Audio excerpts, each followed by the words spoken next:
We are now speaking to the new Managing Director of True North Copper, Andrew Mooney, and he's taking us on location in northwest Queensland on site at the Mount Oxide Project and specifically at the Aquila Target. Andrew, very nice to meet you. Please, would you start us off with a bit of an introduction to yourself? G'day, thanks for having me. So Andrew Mooney, I've just joined as the Managing Director for True North Copper. Started as a non-executive director and then transitioned a couple of weeks ago.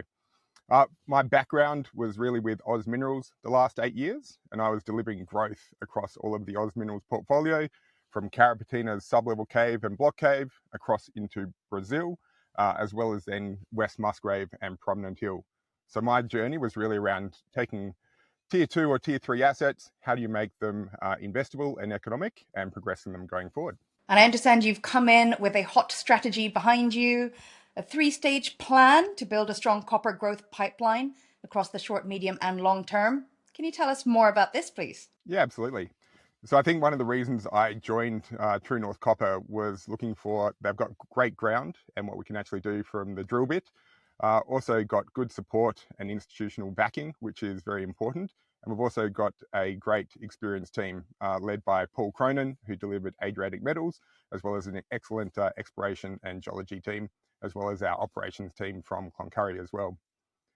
Our focus going forward is really that 3 stages of growth, so we can have short, medium, and long-term copper profile.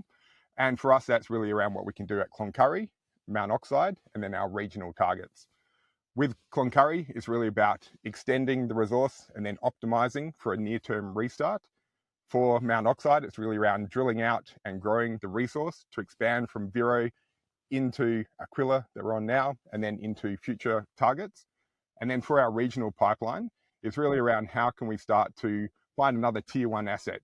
We released this week an update on Salisbury, where we're in the Ernest Henry hunting ground. We've got some areas around Ernest Henry, but also around Rocklands, down near Chumvale and Marimo as well. And now we finally get to address the drill rig behind you. I understand that drilling is going on now at Aquila. You're at a shift change, so we've got the peace and the quiet for a few minutes. Tell us more about the current program, please. Absolutely. So back in July, we had our discovery hole at Aquila. We had over 145 metres of mineralisation, including over 50 metres of about 1.2% copper.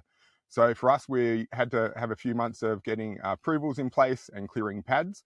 But the last month or so, we've been back up here, and we're located on top of a hill or a mountain. You might be able to see some of the rugged terrain behind me. And we've been drilling for about 4 or 5 weeks now.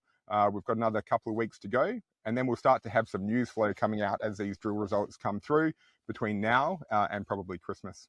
Well, I'm going to ask you more about those upcoming news flows. Yeah, absolutely. So it's an exciting time. There's been a lot of good work over the year, and for us, it's now really coming to that crunch point of all coming together.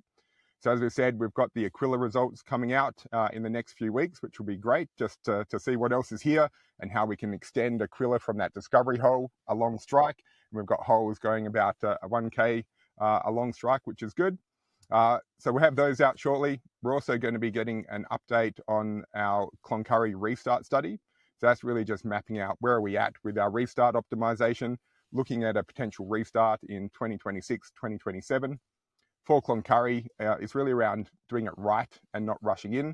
I think we have definitely learnt from the past around Cloncurry and many others. So how can we make sure we've got a robust plan going forward? And we plan to outline the forward work plan into 2026. And then also for our regional targets, we've got some further work happening at the likes of Chumvale and Marimo, which we'll look to be giving some updates on now and then into the new year. Andrew, it certainly sounds like you've hit the ground running, and we look forward to hearing more as those rigs keep spinning. No, absolutely. I think, as we said, that's 3 phases of growth. What we can do short term for Cloncurry, medium term for Mount Oxide, and then also the long term blue sky potential from our regional targets is a great platform for us to really grow and take things further in that copper growth. We'll be here to cover it. Thank you.